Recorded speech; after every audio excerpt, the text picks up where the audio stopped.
then, my next feature now, we have a special guest, an interview with Dr. Meg Arroll, is a chartered radio and television psychologist. Today's feature, we are discussing how the changing of the seasons and the earlier darker nights can have a substantial impact on one's mood, and what you can do to make things a little bit easier and boost your well-being during this time of year. Well, a warm welcome to the show, Dr. Meg Arroll. Oh, I'm so happy to be here. Thank you. It's great. And thanks for taking time out to speak to my show today. When people kind of jest, beat those winter blues, it kind of loosely translates as to force yourself to stay active even when it's dark and cold. But there seems to be much more to this than that. Can you kind of elaborate on how the darker nights and the changing of the seasons can have on people's moods? No, definitely. So I would say that physical movement and activity is very important, and that is one pillar of good health. But certainly the shorter days and perhaps the colder weather, it can affect people's moods. But the great thing about our mood state is that we can change that. We can change our mood. It's modifiable. Some things about our health are not modifiable, but mood certainly is. The survey that HealthSpan conducted, it did find that 61% of people feel that winter's going to be harder this year on their mental and physical health. So it's time now to shift that mindset, to really look at the strategies we can use to maintain health so that those negative outcomes, they don't sort of come to bear. Sure, I've got some more data here. Socialising virtually, more people doing online shopping, and no commuting means that nearly half of Brits fear they'll see even less daylight this winter.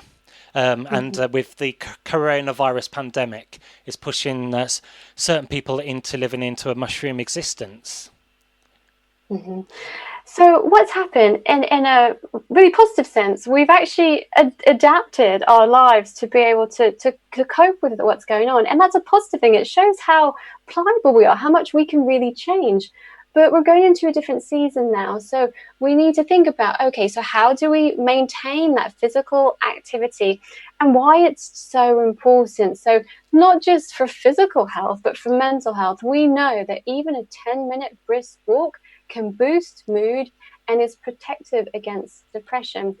Also, if we find ourselves having these negative thought patterns, we should think about breaking them. If you find yourself looking out the window and thinking, oh gosh, it's really horrible and I feel really grumpy and I don't really want to go out and do something, it's much more beneficial in terms of health to think, okay, actually, is that true? Or is it actually going to be fun to go outside and invigorating? It may not be in the first few minutes, but getting out there, often I find I feel much better when I've come back, even if it is a bit windy. And in fact, if we look at other countries, Scandinavian countries, they sort of take this full on. There's a trend called free liv, and I do apologize if I've said that terribly, but what it translates to is open air living. And if you think about these countries, you know, they have very short days, and people are enjoying being outside. They're enjoying connecting with nature. We know from a wealth of research studies that feeling that connection with the outdoors is very beneficial to mental health, also physical health. We can do these things. It is about, again, adapting to this time of year and enjoying the benefits that it does bring. Yeah, well explained there. It's trying to find the momentum to find the way to get out there to explore the great outdoors. Mm-hmm. And I want to move on to S.A.D, S.A.D. What is S.A.D, and is there a link between S.A.D and depression? Yeah, so seasonal affective disorder, it is a type of depression that is very much characterized by a change between seasons. Now, there is something called summer SAD, whereas people feel symptoms of depression but in the summer, but it's much more common in the winter.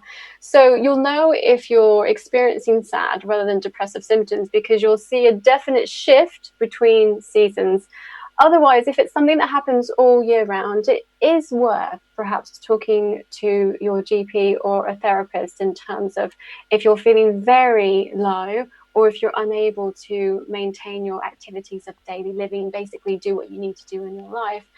So if you feel that shift this time of year, one thing that we can do is, as I said, get outside. To maintain levels of vitamin D is really important. So 1 in 5 of us is deficient in the UK in vitamin D, and we're very low in terms of other countries in Europe. So sunlight, we produce vitamin D, but also foods such as mushrooms and oily fish. But actually, most of us probably need some supplementation. Public Health England do recommend that in the winter months.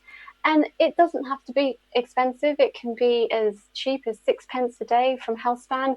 We can use all these methods to maintain sort of our physiology so that we negate symptoms of S.A.D.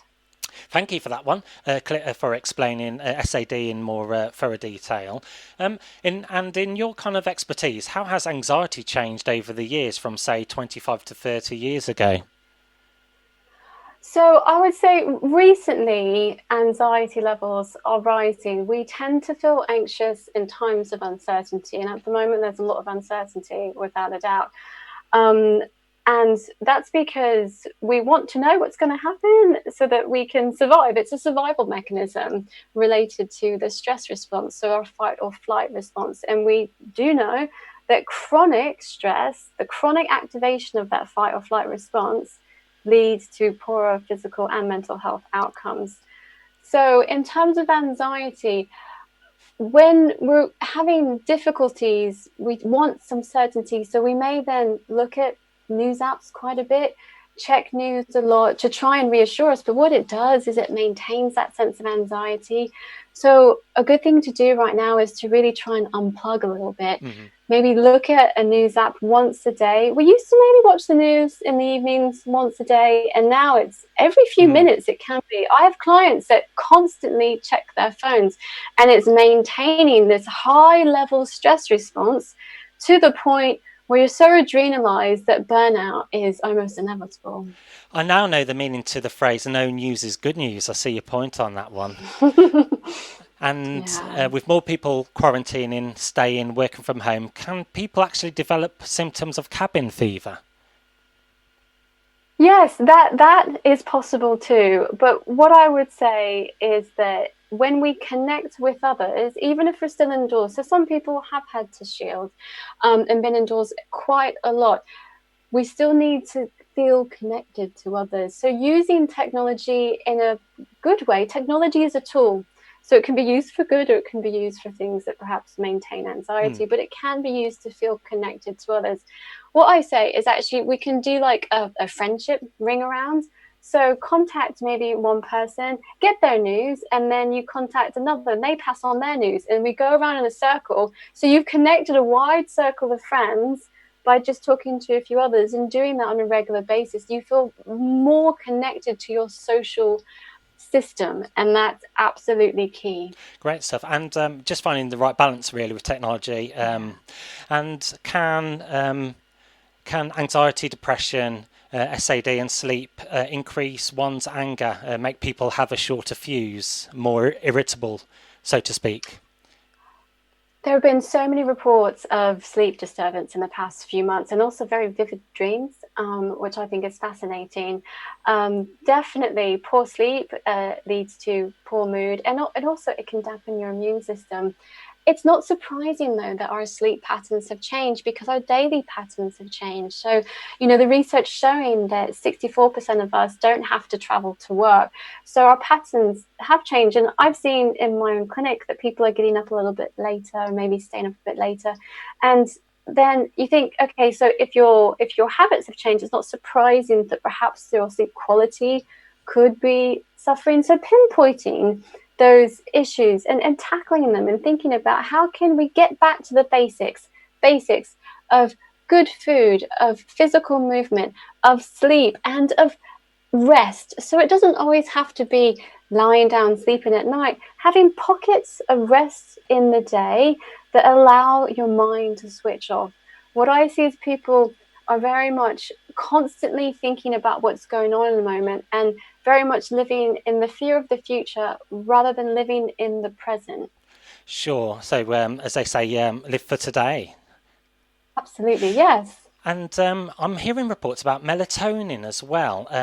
As melatonin, am I right? It's a hormone, but there is a supplement called melatonin which does aid like sleep and boost people's immunity.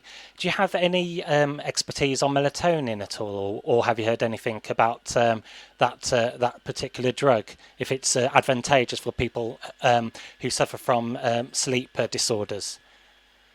I'm quite sure that it's not licensed within the UK Mm. for use, but melatonin is an important neurochemical and hormone that regulates our sleep-wake cycle. In terms of how we can boost melatonin naturally, it is getting that natural light. So being outside, even if it's overcast, and taking a walk, especially first things in the morning, so that your body knows the shift between daytime and nighttime and feels then connected to your circadian rhythm. Thank you for that. And two questions in one here. On a positive note, what are the good things about winter? And are there any books you have written you might like to tell the listener about? Well, actually, I would put that right back on you, Danny. What do you think is positive about winter? I like the the Christmas time, Mhm. the bonfires, Halloween. Obviously, with the things going on in the world right now, that's kind of took a step back. Also, it's my birthday as well, so I'm a bit biased with that as well.